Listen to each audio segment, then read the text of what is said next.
The production line started at Baltimore, but as production ramped up, they needed to extend it to another plant which was opened up at Omaha.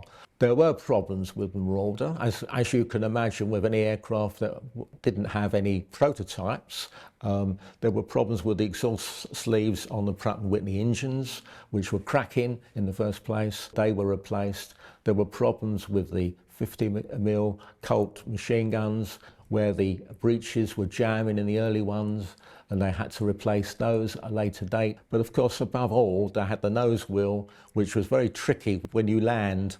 These guys, we remember, were only in their late teens, and they had to learn to fly in a very short rate of time, a complicated and very powerful aircraft, these two Pratt & Whitney engines. As a result of that, there were lots of accidents, particularly on landing, with the nose wheel collapsing.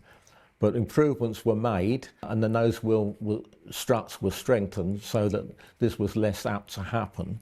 The other problem, of course, was with training, and they needed to be more thoroughly trained.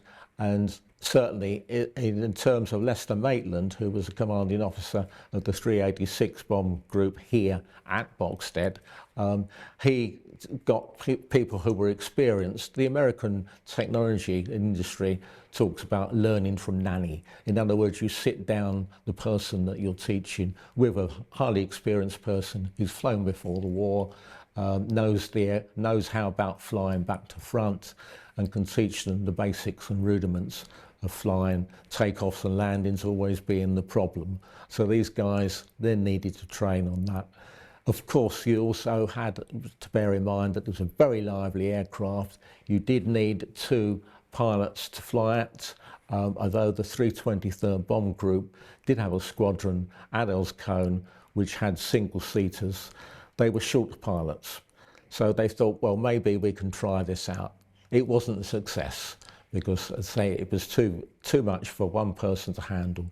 And if you had a problem, if you encountered an engine loss or power down of the engine, then you had a real problem on your hands. You needed two people on the control column to keep control of the aircraft.